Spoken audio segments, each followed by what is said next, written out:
बुजुर्गों और साथियों, ये 81 है इस मौजूदा हुकूमत की। और आज जिस वक्फ बिल को ये लोग रखे हैं 1995 में अमेंडमेंट करते हुए, एम्पावरमेंट की बात है उसमें और मैनेजमेंट की बात है। असल दरअसल देखा जाए तो इसकी वजह से मिसमैनेजमेंट ज्यादा हो जाएगी। मैं नहीं समझता कोई एम्पावरमेंट की बात है, क्योंकि इनके इरादे नेक नहीं है। अगर किसी शख्सियत को अगर देखना है तो उनके इरादे कैसे हैं देखना पड़ता है, नेक नियति पे मबनी है या क्या है। अगर नेक नियति पे मबनी होता तो जितने भी हमारे पार्लियामेंट के मुस्लिम मेंबर्स हैं या सेकुलर मेंबर्स हैं उनको बिठा के लोग पहले डिस्कस किए होते। नहीं, उन्होंने किसी से डिस्कस नहीं किया।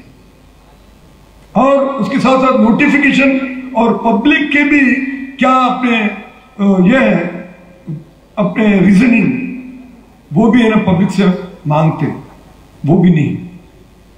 तो अपने आप जो है ना, ये रिज्जू जी मेरे साथ है, वो पार्लियामेंट की स्टैंडिंग कमेटी ऑन एनर्जी में, मैं उनको अच्छे तरह से जानता हूं।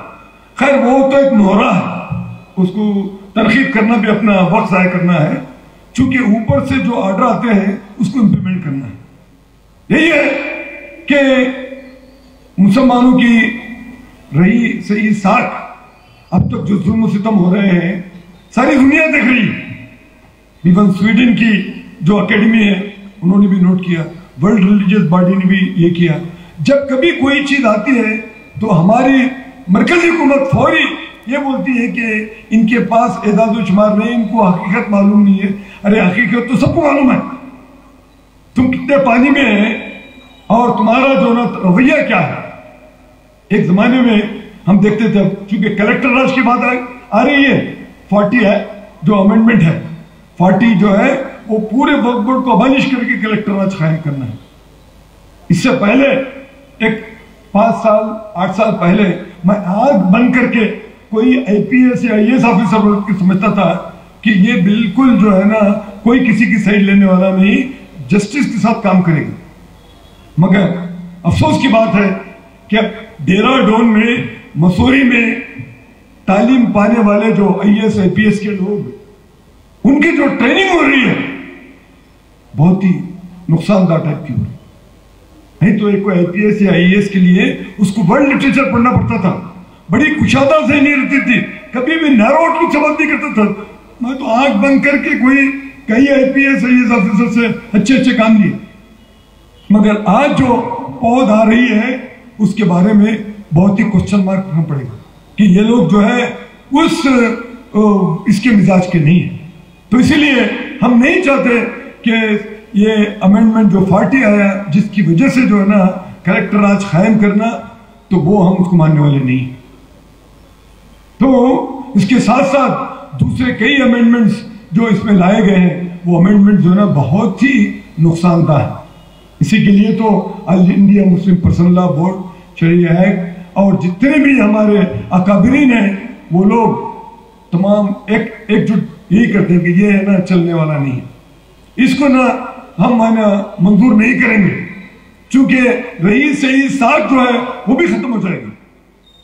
अब तक जो चलते आ रहा है सारे हिंदुस्तान में हम देख रहे हैं अपनी आंखों से। तो इनसे हमको कोई भी, जैसा कहा गया कि हम जो है ना फेयर सेक्स को, अरे फेयर सेक्स को तुम दिए तो हमको कोई एतराज नहीं है। मैं कम्युनिस्ट पार्टी की तरफ से कह सकता हूं कि हम भी इक्वालिटी की बात करते हैं, मगर ये लोग इंटरनेशनल अगर इनका आशारिया देखें तो यहां पर औरतों पे जो जुल्म सितम हो रहा है इस दौर में, मोदी हुकूमत माफ करना जो है ना उसकी मिसाल नहीं है। तो जब तुम अपने खुद इसमें दौरे हुकूमत में जब जो इंसाफ नहीं कर सकते, इस जेंडर जस्टिस नहीं कर सकते, कहां की बात कर रहे हैं? जुमले के अलावा कुछ नहीं है। और उसके साथ साथ उन्होंने 2 नॉन मुस्लिम्स के लिए गया, हमको भी कोई एतराज नहीं, मगर वही नॉन मुस्लिम्स अयोध्या कमेटी में भी रखी है। एक क्रिश्चियन एक मुस्लिम या कोई सरदार जी को रखिए। जब बोलेंगे कि आपकी नेक नियति है, हमारे लिए آپ جو ہے نا 2 وومن اور اس کے ساتھ ساتھ 2 نان مسلم کو رکھنا چاہ رہے ہیں، تو ہم کو اعتراض اسی وجہ سے کہ اگر یہ جو نا یونیفارمٹی اگر رہتی تو ہم کو اعتراض نہیں ہوتا. یونیفارمٹی نہیں ہے تو یہ ایک طرفہ جو فیصلہ ہے اس کو ماننے کے لیے تیار نہیں. اچھا ہے کہ ایک زمانے کے بعد یہ قوم پھر جاگی، یہ قوم اس کی اجازت نہیں دے گی، مجھے پوری امید ہے. اور ہمارے جتنے بھی لیفٹ پارٹیز ہیں بیچارے سیتارام یچوری جو ہمارے بڑے خاص دوست تھے وہ رحلت فرما گئے، اگر وہ رہتے تو ہمارے لیے اور بھی طاقت ہوتی. مگر اس کے باوجود ہماری جو لیفٹ پارٹیز ہیں پورے بھرپور ہم آپ کو یقین دلاتے ہیں کہ ہم اس موومنٹ میں بالکل پیش رہیں گے اور حکومت کو اس کی اجازت نہیں دیں گے کہ یہ بالکل وقف ایکٹ میں ترمیم کرے اور مسلمانوں کے ساتھ نا کھلم کھلا ہے نا ناانصافی کرے. میں زیادہ نہیں، کیونکہ بہت سے اکابرین ملت دانشوران ملت بیٹھے ہوئے ہیں اور میرے ساتھی ادیب صاحب بھی جو ہم دونوں مل کر 6 سال راجیہ سبھا میں رہے، کچھ جتنا اپنے حد سے ہوا ہم نے کیا. اور آنے والے دنوں میں بھی میں آپ کو یقین دلاؤں گا کہ ہماری جتنے بھی لیفٹ پارٹیز ہیں وہ آپ کے ساتھ ہیں اور آخری وقت تک ہم کہیں گے کہ اس وقت بل کو منظور ہونے نہیں دیں گے. بہت بہت شکریہ.